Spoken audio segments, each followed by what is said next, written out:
All right, guys, here with Megan Schweitzer, about to do some grocery shopping. She's a nutrition coach also, and so we're just gonna get two brains working at once. So, you ready? Yes. We just got the Sprouts opened up a little bit ago, and I'm super excited about it. There's lots of healthy options, and we're excited to show you guys. Yes, let's see what they got. All right, so kale is a superfood. It is amazing. It has high in vitamins A, C, and K. But a lot of people have trouble with kale because they bring it home and it rots. They don't do anything with it. So one tip I would say is when you buy it, always buy organic because it's on the Dirty Dozen list. The Environmental Working Group comes out with a Clean 15 list and a Dirty Dozen list. Dirty Dozen list, you should always buy organic. When you purchase it, bring it home, chop it right away. I like to saute mine right away and just have a big batch in my refrigerator to just throw in eggs, throw on soups, whatever, and use throughout the week. So that's a really good tip to use the veggies that you buy. Broccoli and cauliflower are on the Clean 15. So a lot of people don't know that, but it's not necessary to spend the extra money to buy organic for that. Carrots are amazing. I always buy a huge batch or a huge bag of carrots because they last a long time, and you can always juice them too if they start to go bad. So pop them in the juicer with a couple apples, mostly carrots and greens, a little bit of apples. It's really sweet and good and lots of vitamins for you. So apples are really good as well, but they are on Environmental Working Group's Dirty Dozen list, so definitely get organic. What we like to do with them, I have 3 kids at home, so we go through apples really quickly.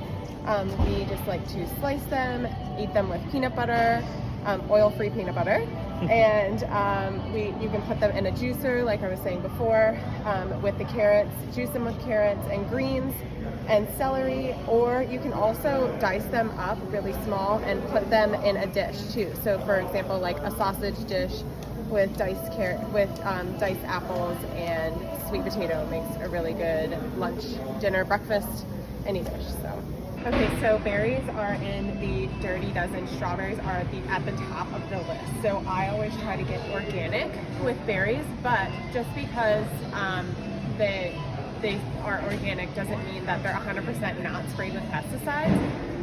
That just means they're sprayed with USDA approved organic pesticides. So something to look out for and just to know about. If you want to start getting curious about where you can find berries that aren't sprayed with pesticides, I would try to look into your local farmer's market and just ask the farmer if they're sprayed, how they're grown, and you can also try to grow them yourself too.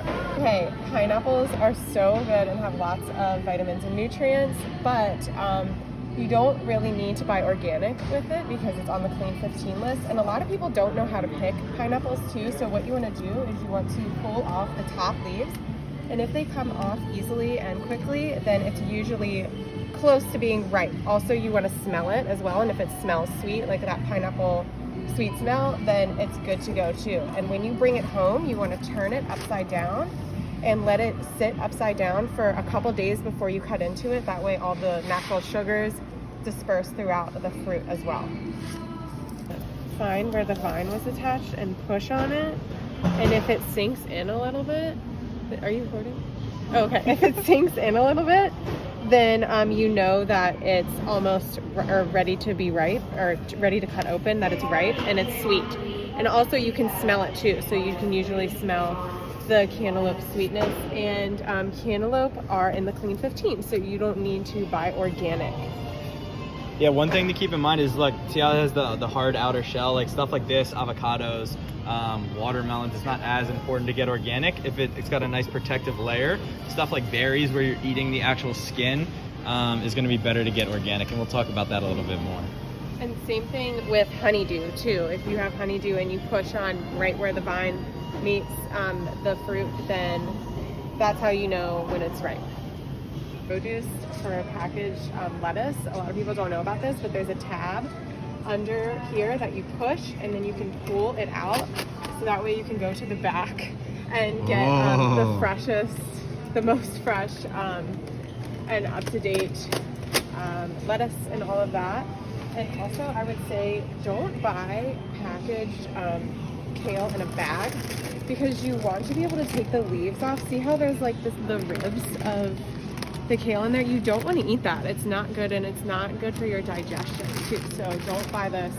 Just buy the regular and chop it yourself. And also, if you have a choice between a really puffy bag and a less puffy bag, I would say buy the less puffy bag, because basically what happens when the veggie breaks down, it releases gases, and it'll be less fresh if you have veggies that are in a more puffy bag. So that's something to look out for when buying in terms of freshness for vegetables and bagged, packaged vegetables. Oh, and then one thing I just thought of while we're here is dressings that are in the refrigerated section are probably going to have less preservatives, and that's something to keep in mind in general. So something like this, or this Bolt House, even though it's not a good brand, is going to have less preservatives. Same goes for almond milks. Almond milks that are on the shelf are going to be have a lot more preservatives than the latter. So I think this might be a little obvious, but a lot of people go to already chopped fruit because it's convenient. But then some people complain about how eating healthy is expensive, which it is, but you make the right choices. So with it can be expensive in the fact that you're paying for convenience. So it's always good to buy whole foods and chop your own foods or make your own foods to avoid that high price. We do want to touch on the milk. We're thinking about doing a whole video on milk, another video, and coming back. But what we wanted to talk about is basically the difference between conventional milk and organic grass-fed. So conventional milk is a no-go, stay away. Basically because the cows are fed with GMO soy and corn. Cows are supposed to eat grass. Also, they're just raised in a very inhumane way. The amount of hormones and antibiotics and chemicals that they're being injected with leaks into the milk, and then you are then ingesting parts of those hormones and chemicals. So it's not good, and it's also inhumane and bad for the environment. Don't support these companies who make this conventional milk. Now, what is the best milk is 100% grass-fed. So because it's 100% grass-fed, we know that it's grass-fed, grass-finished. These cows are grazing on grass pasture that is organic, so we know that they're not getting any chemicals from the grass or any pesticides. And also because of that, because they're eating grass and not the soy and corn, they're getting more nutrients, which then goes into the milk that you're ingesting too. So it'll be high in omega-3s and a lot of other proteins and nutrients that what you want to get out of milk when you drink it. All right, guys, we're in the milk section, and we literally can't find a single milk that we're willing to take home with us.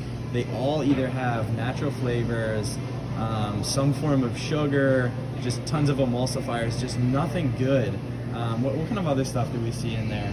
Well, like for example, this it's organic almond milk, but we turned it over and there's natural flavors, which we know is not regulated at all. That's basically just chemicals. So I believe the best thing to do is probably buy some almonds and try to make almond milk from home. Yeah, I think that's going to be the move, because there's not even some that are like, they at least have 2 bad ingredients. I couldn't even find one that has, maybe 1 bad ingredient. So that's a bummer for sure. So the thing about yogurts, they usually contain a lot of sugar. And what drives me nuts as a mom is kids' yogurts have a ton of sugar in it. So for one of these tubs, the sugar amount that they put in there is 9 grams. Now, the max sugar that an adult should be ingesting per day is 25 grams. So think about that as an adult. It's probably a lot less for children. So 9 grams is almost half for an adult a day, and just one of these little tubs. And the third ingredient in there is sugar. So You know, it's really about just reading labels and being empowered with knowledge as a parent. It's okay, you know, it's just good to try to refrain from judging yourself of anything that you've been feeding your kids in the past, and just being empowered with knowledge, being the advocate for your family's health, empowering yourself with knowledge, and then moving forward with that in your health choices. Always read the labels. All right, guys, so I made an egg video in the past, but we're gonna talk about it a little bit more on this video. I'm gonna give an example of just basic conventional eggs. So here's just your basic conventional eggs. It's gonna be chickens that are kept in, they're not kept in cages, but what they are kept in is very small, confined areas where they have like maybe a ½ inch of space to move around, and they're all huddled together, they're pumped with hormones. When you crack these eggs, they're gonna crack very easily, and the yolk is gonna come out like almost like a really light yellow. And basically what that means is there's not as much nutrients. So when you get, and vitamins, minerals, stuff like that. So when you get a good quality egg, it's gonna have a very vibrant, like almost orange color, and that's where the vitamin A, choline, vitamin B, vitamin D, and you know, potassium, stuff like that, iron, selenium, stuff like that are gonna be very prevalent. So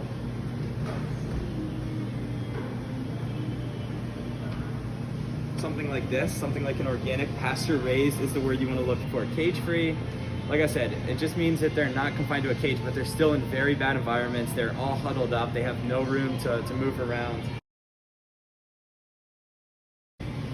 And then last thing, free range just means that the chickens basically have some point of the day where they can go outside and have free range. It could literally be as basic as having like a tiny little opening of sunlight where they're allowed to go into. And the chickens aren't gonna wanna do that anyway because they like being close together. They like being like kind of warm, keeping themselves warm. So free range and cage free absolutely mean nothing. Get pasture raised and get organic, because that means they're not going to be fed with crappy GMO grains, soy, stuff like that. It's going to be mostly worms, bugs, the stuff that they're supposed to be eating. But yeah, so much nutritional value. And go ahead, try it for yourself. Get the conventional eggs and get the organic pasture raised eggs and crack them both and see the egg yolk difference, and it'll give you a complete different nutritional profile and stuff like that. So last thing, a lot of people see egg whites and they know it's less calories, it's less fat, less cholesterol, so they get egg whites. But egg whites have no nutritional value. It's just pure albumin protein. So all the nutrition benefits, all the real benefits, you know, if you're a bodybuilder and you want to get sufficient protein, maybe supplement egg whites. Eggs have a lot of bioavailability, so your body's able to use a lot of the nutrients. It's like 70% of absorption rate. But there's no nutritional value. All the vitamins, all the minerals, everything you want for your body is found in the actual yolk itself. So just something to keep in mind. All right, so guys, I found no good peanut butters, no good almond butters at Safeway, and so Megan is going to show us some good ones and some that we think are good but are maybe not so good. Yeah, so a lot of people think Justin's is a good brand because it's no stir, it's convenient, but as we can see, it has honey in it, it has cane sugar in it, and it also has palm oil. We know we want to stay from the palm oil or any of those highly processed oils because it's bad for our gut. Basically, what I like to tell my clients is that our body does not see that as food. It's a chemical because it's highly processed. So it sends out an inflammatory response when we eat those kind of oils. Now, what is a good brand is Nutso. So, as we can see here, it's just cashews, almonds, Brazil nuts, which are amazing for you, flaxseed, chia seeds, and there is no oil in here at all. Now, we do see some oil because nuts hold natural oils and fats, which is a good thing. If you want to avoid stirring it, then put it in the fridge and put it upside down. And Celtic sea salt, if you're going to have salt in your peanut butter, Celtic sea salt is the best. Let's see what else. I mean, Tommy has already said before, avoid the no stir. We know that that natural separation is natural and just fine. So here's an example of one I just picked up that's an organic creamy, unsalted. It's Sprouts brand, so it's going to be a little cheaper too. It's probably on sale. It's USDA organic, which is again what you want to see. Look, one ingredient, organic peanuts. Okay. Okay, and this sunflower butter too is good for people who have nut allergies. And this sun butter is a good brand because it's just the sunflower seeds and that's it. So, and I found that the stirring is not as, it doesn't separate as much in the sun butter. So that's a good option for people who have nut allergies.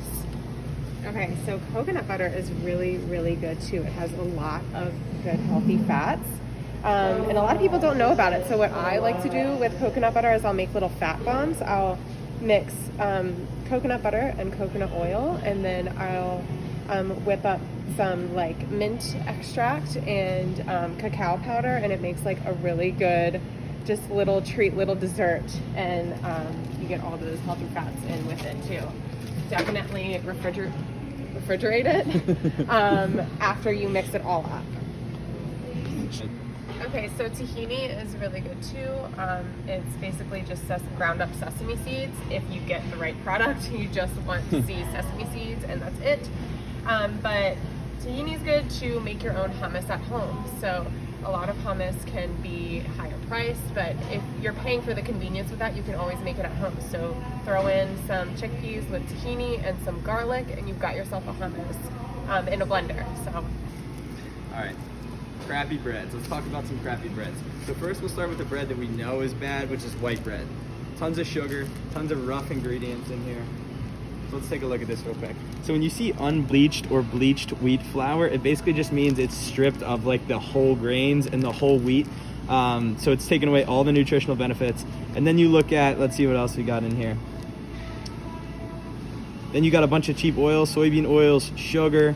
You got a bunch of dough conditioners to kind of give it some fluff. So basically stuff to help it in the cooking process that's going to be bad for your gut as well. So definitely stay away from something like this. Even though it says non-GMO, it's stuff like that, you know, Nature's Own. It seems like it's a good quality bread. It's definitely not. And then a very misleading bread. You'd think this is good. Look, it's a whole grains bread. Grains are allegedly good for you, right? So then we look at it, no artificial colors, anything like that. But we look at it, the whole wheat flour, which is good. It could be a lot worse. It could be, you know, an unbleached or an unbleached version rather. And then water. Oh, sorry. Then we got water, wheat gluten, sugar, soybean oil. So again, cheap oils. It's made with sugar as one of the main ingredients. And something to keep in mind as well, a lot of people have intolerances to wheat. So getting a gluten-free bread, like me and Megan definitely recommend people take out gluten as like one of their main things when they're trying to find like maybe a deficiency or something like that, something they can improve on with their health. Taking out gluten can be a really good first step. So a lot of people have gluten issues, even if you don't have celiacs.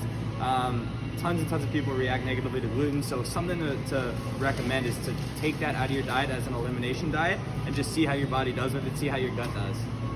Yeah, I would say at least 2 weeks, try it out of your diet and then add it back in and see how you react. Okay guys, so breads.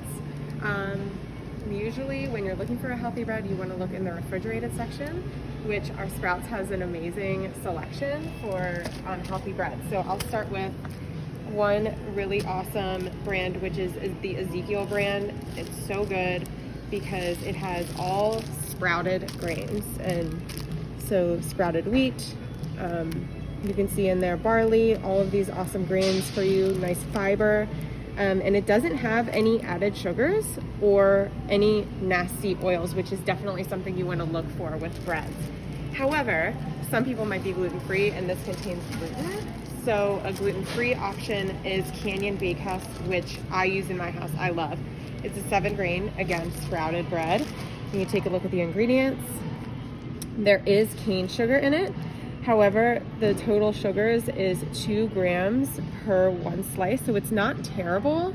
Best option for bread, I think. Yeah, and that one's also made with olive oil instead of those cheap oils. So yes, definitely good couple brands right there.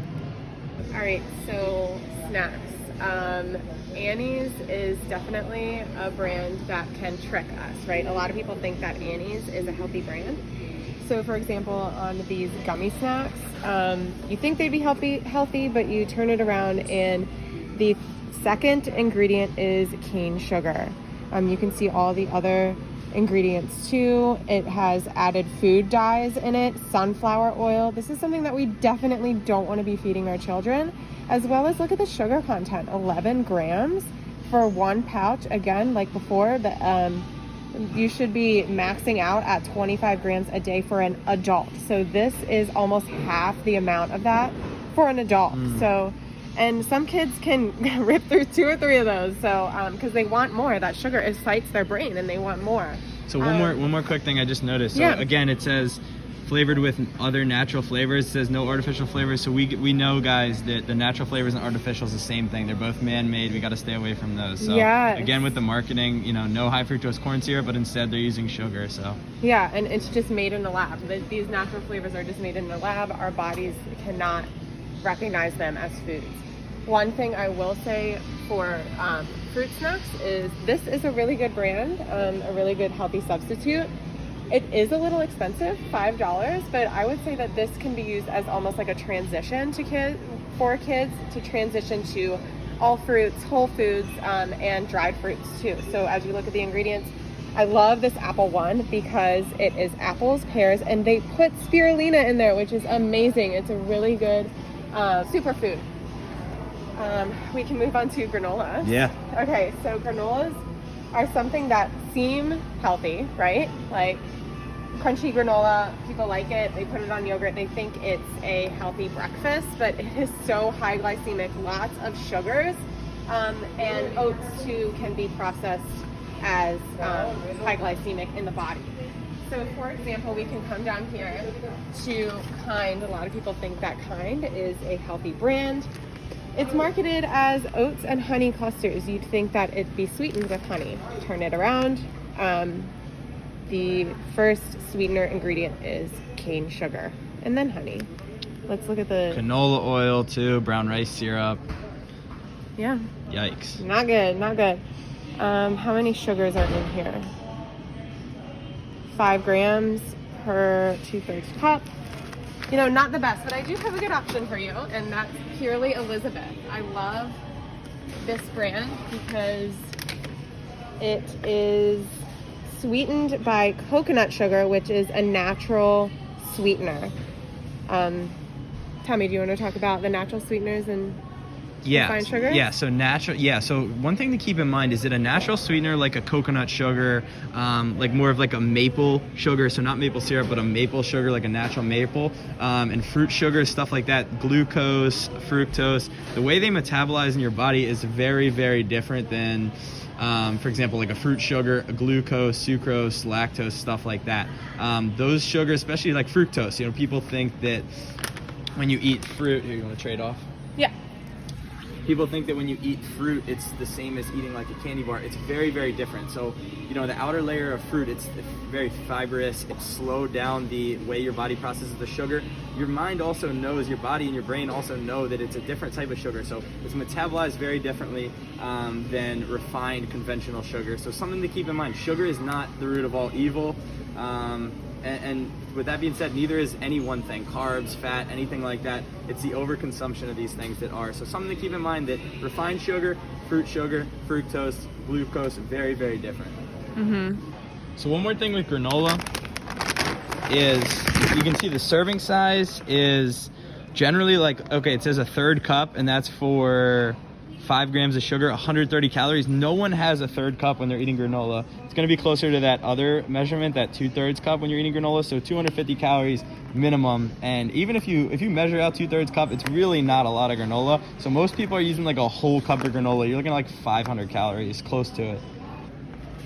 Okay, another thing we are feeding our kids and babies, 6-month-olds. This is usually where kids are starting out exploring with food, is these little yogi little drops.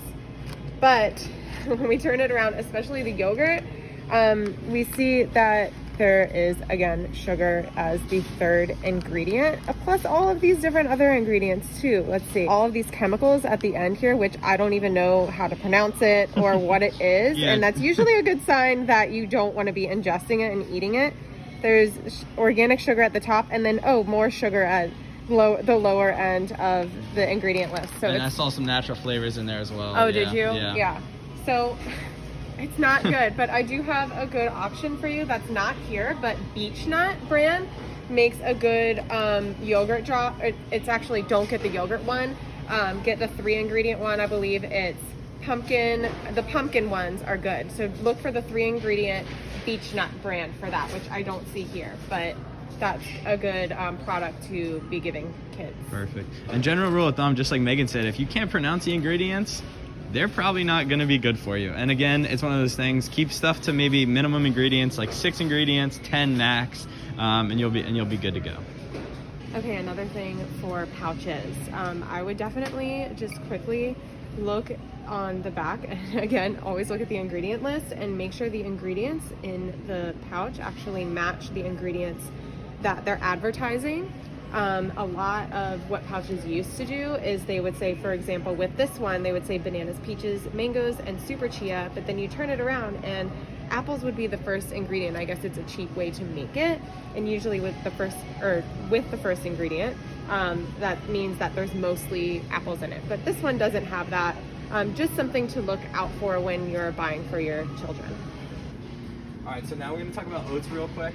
So one thing to keep in mind with oats is that it is, if it's not organic and non-GMO, it's going to be sprayed heavily with chemicals, so the active ingredient in Roundup. But another thing to keep in mind is that when people switch if people have gluten intolerances or react to gluten, a lot of people switch to gluten-free oats, but there's still a protein found in oats that people react to a lot. So if you are going to cut out gluten, I would recommend cutting out gluten-free oats even as well for a little while. Or if you've cut out gluten and you still have some issues, some stomach issues, and you're eating oats, then try cutting that out. But the one you want to get is going to be,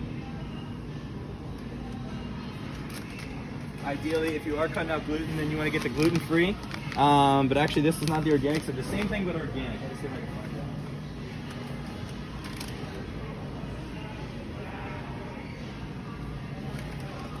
So they don't have, they're out of the gluten-free version. So either if you are cutting out gluten, get the organic and gluten-free. But if you're not, definitely get an organic oat, because like I said, there's going to be a lot of chemicals in here, the active ingredient in Roundup as well. So something to super stay away from. All right, so that is the end of the grocery haul part 2 with Meg and Schweitzer. So guys, we did just kind of the same thing as last time where we did a little bit of everything, but what we're gonna do in the future, I think, is kind of plan out what we're gonna do and maybe target specific areas rather than just talking a little bit about a ton of things, kind of talk a lot about a little bit of things, if that makes sense. So yeah, guys, make sure to like the video, subscribe, and then comment down below what you guys would like us to do for the next video. If there's any grocery stores, any food items, stuff like that you guys want us to go over, let us know, and thank you again for watching.